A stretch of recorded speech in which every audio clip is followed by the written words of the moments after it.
বিভাগ কি কাজ করছে বিশেষ করে পোল্ট্রি ক্ষেত্রে?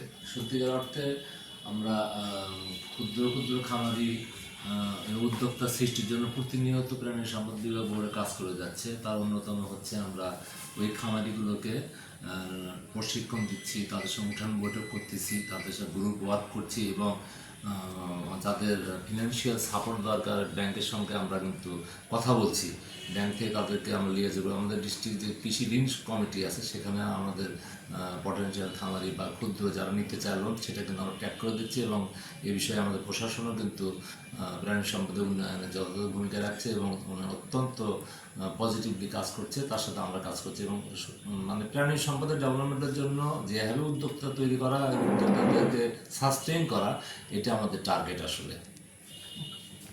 প্রাণী সম্পদ বগুড়া কোরবানিকে সামনে রেখে বৃহৎ পরিকল্পনা নিয়ে থাকে। এবারও নিয়েছি আমরা কোরবানি যাতে মানুষের জন্য চাহিদা অনুযায়ী কোরবানি দিতে পারে সেটি লক্ষ্য করে আমরা কিন্তু খামারের দিকে বরাবর প্রশিক্ষণ দিয়েছি, ফিনান্সিয়াল সাপোর্টও দিয়েছি। এলডিটিভি প্রকল্পের মাধ্যমে আমরা অনেকগুলো খামারিকে আমরা কিন্তু টাকা দিয়েছি। বগুড়াতে খুব কম ডেইরি ফার্ম বা পোলট্রি ফার্ম আছে যারা টাকা পায়নি, সেটা তাদেরকে আমরা উজ্জীবিত করেছি এবং আমরা এটা আপনি বলেছেন সত্যি যে বগুড়াতে কিন্তু একটা নীরব বিপ্লব হয়েছে প্রাণী সম্পদের ক্ষেত্রে এবং বাংলাদেশের মধ্যে বগুড়া জেলা কিন্তু প্রাণী উৎপাদনের সেকেন্ড পর্যায়ে এখন কোরবানির জন্য কোরবানিযোগ্য প্রাণী তৈরি করতে আমরা সেকেন্ড অর্থাৎ 7,46,000 গরু কিন্তু প্রস্তুত হয়েছে।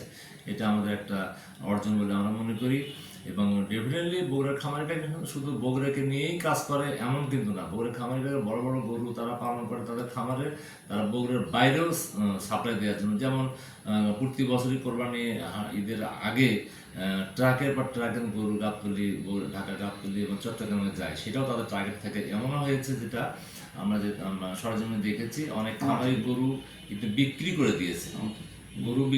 দিয়েছে, কিন্তু গরুটা তার খামারই আছে। তার মানে ঈদের আগে ব্যবসায়ীরা গরু তার খামার থেকে নিয়ে যাবে এবং এই খামারগুলোকে আমরা কন্টিনিউয়াস তদারকির মাধ্যমে যে কথাটা আপনি বলতে চেয়েছেন, বলার চেষ্টা করছেন, আমাদের মাথায় রয়েছে এটা দীর্ঘদিন ধরে এবং আমার অনেক জায়গায় আমি বলেছি যে বগুড়াতে এমন কোনো খামার নেই যারা কেমিক্যাল বা স্টেরয়েড ইউজ করছে, নট এ সিঙ্গেল ফার্ম বগুড়াতে নাই।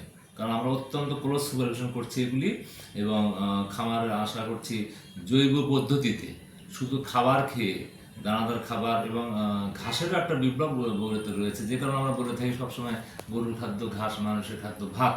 এই বলে মানুষকে আমরা ঘাসের বাজারও সৃষ্টি করেছি। বগুড়াতে কিন্তু ঘাস বিক্রি, কাঁচা ঘাস বিক্রি অনেকগুলো স্পট রয়েছে। সেই স্পটগুলোকে আমরা তদারকি করছি, সেখানে আমরা একটা করে সাইনবোর্ড দিয়েছি যে ঘাসের বাজার এগুলি। তো আশা করছি বগুড়াতে গরু তো স্বাবলম্বী রয়েছে, বাইরে যাবে এবং এইভাবে চলতে থাকলে আমরা কোনোভাবেই মনে করি না যে দেশের বাইরে থেকে আমাদের গরু আনতে হবে। এবং গরু বাংলাদেশে কিন্তু 2.5 কোটি গরু রয়েছে, এটা পরিসংখ্যান অনুযায়ী। হ্যাঁ, তো 2.5 কোটি গরু বাংলাদেশে রয়েছে এবং বগুড়াতে তার ব্যতিক্রম আমি আগেই বলেছি। তো আমরা আশা করছি বাইরে থেকে কোনো গরু আসবে না, প্রয়োজন হবে না, কারণ আমরা নিজেরা স্বাবলম্বী সব জায়গাতেই। বিগত বছরগুলোতে কিন্তু বাইরে থেকে গরু আমাদের লাগেনি এবং আমাদের গত বছর 3.5 লক্ষ গরু বগুড়াতে কিন্তু কোরবানির পরে উদ্বৃত্ত ছিল।